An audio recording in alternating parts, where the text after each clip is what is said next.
Eila, Tuva here, Biothisanda. Welcome to my channel. This week I am doing a video on altars, plain and simple. I hope you enjoy.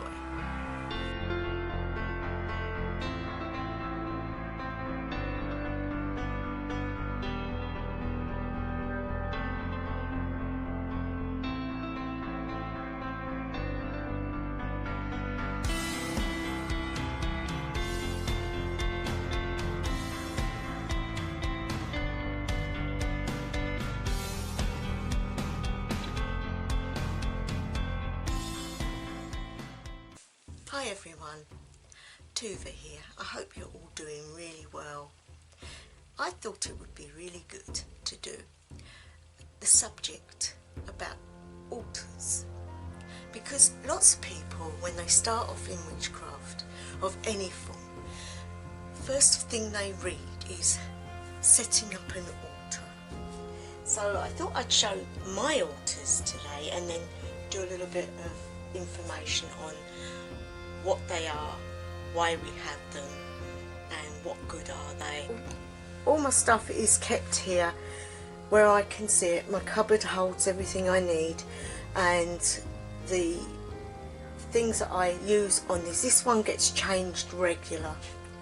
This one always gets changed regular because of the times of the year, the different stages of the harvests and things like that, so the colours change. Plus, if I'm working with deity, the colours of them will change, or runes, etc. So this one is pretty fluid. I use it all the time. It is the main one I go to. If you're starting out, it's good to have one altar, just somewhere where you can go quietly, and even if it's only for meditation or storing crystals or whatever, but I will go into that in more depth in a minute. I'm going to show you my other altars. Okay. Ancestral animal altar.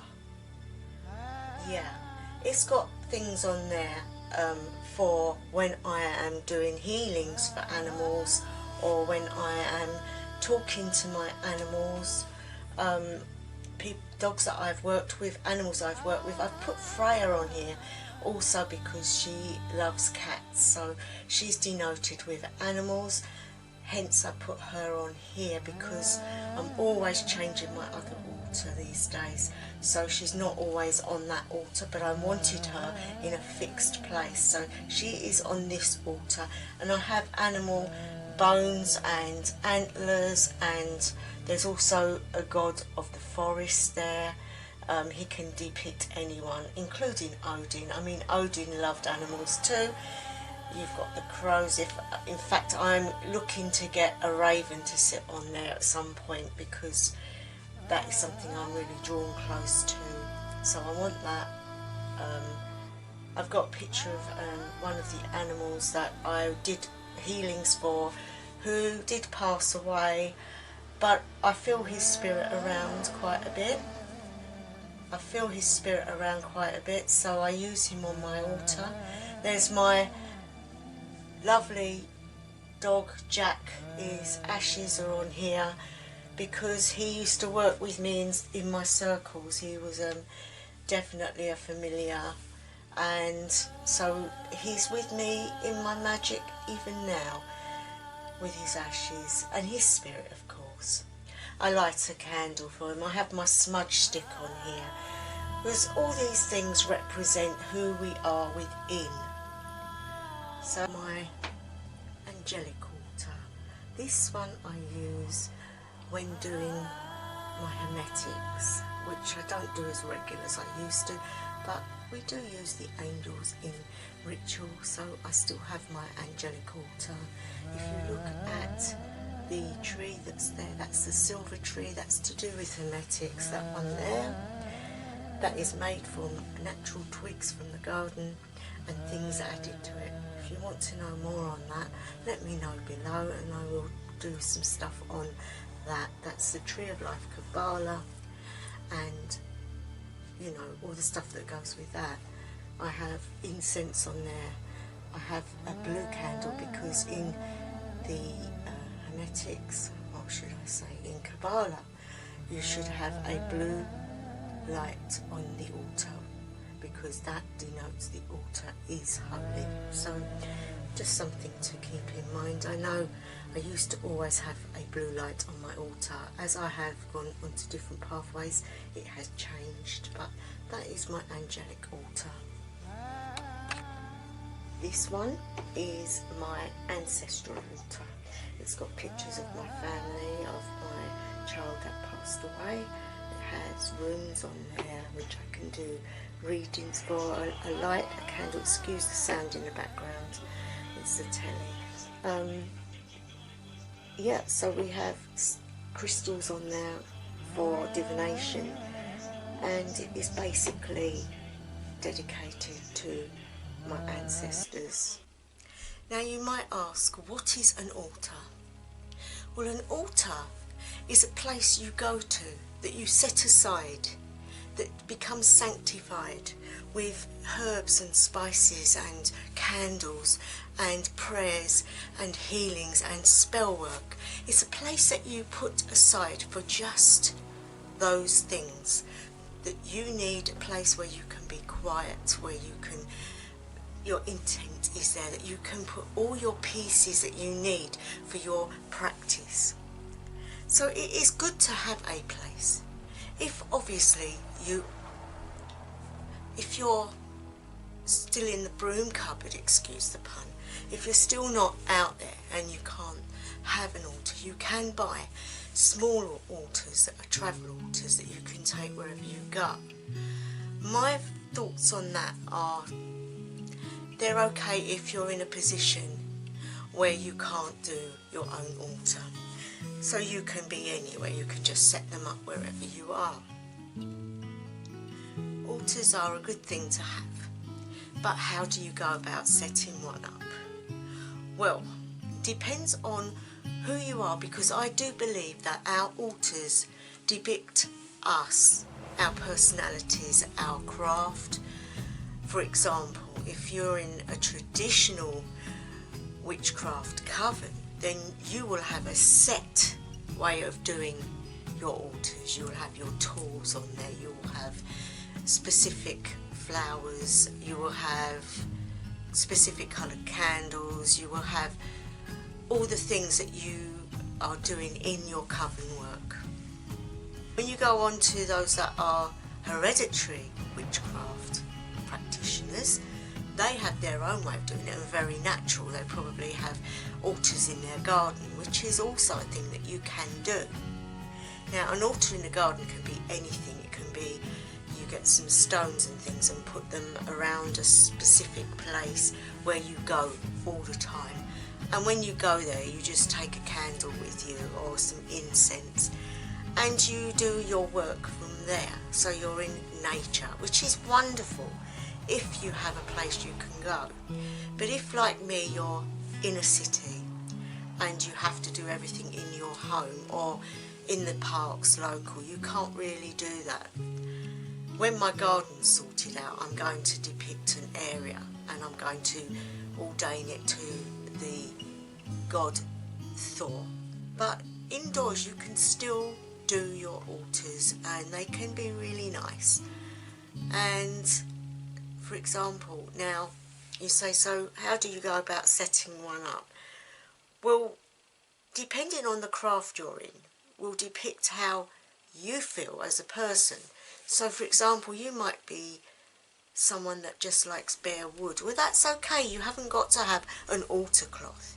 You could just have a small area, a small little table made of wood. I wouldn't suggest a metal table, only because of my teachings earlier. You want natural things, so ideally you want nice wood, and that depicts earth. So you've got your earth, you've got your standing, which is earth. You basically want to bring in the elements, so you need earth, air, fire and water. So earth can be your altar itself, the actual table. Then you want air, which can be your incense or a feather. Then you need, so you've got earth and air, and then you need fire. Well, that can be your candles. So you can have a candle on there that depicts fire. And water. Well, that's easy. You just need a small bowl, and you can put moon water in that. If you don't know what that is, guys, you can look at one of my other videos that tells you all about moon water and how it's used. So you can have a nice little, you can have little bottles that you can buy. You can put your moon water in there, and that can go on your altar. So straight away, you've got your setup. You've either got your altar cloth, which can be in whatever colour you want. It's good when you're starting off to pick the right colour for the right time of the year. So like in spring you'd go for pale blues and yellows. Come spring, like going into summer, you can go for greens and yellows. If you look around, you can get that idea from what's going on. When you come into sort of, you've got summer, which is red and orange. And then you go into autumn, which can be browns and like mustardy colours, and all the things that you depict. When you look at the trees and their leaves coming off, you can see the colours that they turn into. Then you come into winter, and it can be black and white, and Christmas time, which is Yule for us, or Sol, can be red and green. I know it's confusing. You put all of them together anyway, and so you can depict the time of the year by the colour of your altar cloth. So that's an idea for you. Then once you've done that, you haven't got to put anything else on there. You can just do your magic spells, you can do your meditations, you could add a few crystals or whatever it is that interests you, that you're into, that you're using. Like it could be a pack of tarot cards or runes, or even a book, or the book that you're writing, your book of shadows, or your grimoire, or whatever it is you're writing in, your dream book, whatever. You can put that on your altar. Then you need to be able to store all your pieces, like your incense and your candles and all the things that you're going to be using. So it's good to have a little cupboard by the side of it where you can store everything. Now, guys, that is a basic altar. I tell you now, and I guarantee, you start off like that, and gradually it builds up and you start adding things to it. So, for example, if you was into necromancy, you would start adding bones and things. There are so many things that you can put on your altar, but I suggest they're only things that you actually use in your practice, because when you're trying to do work on them, you need a space to be able to do these things. But as I say, that is ideal for starting. Now you might say, do I need an athame? Do I need a sword? Do I need a wand? No, you don't. Not unless you're a traditional witch and you're going to be casting circles with your athame, or casting out demons with your sword. They're things that a solitary witch doesn't really deal with, not unless they're into that. I have got all my tools, but I can guarantee I don't actually use them on my altar. They're stacked away in my cupboard so that when I need to use them I can get them out. But unless I'm actually doing something big, I don't really use them anymore.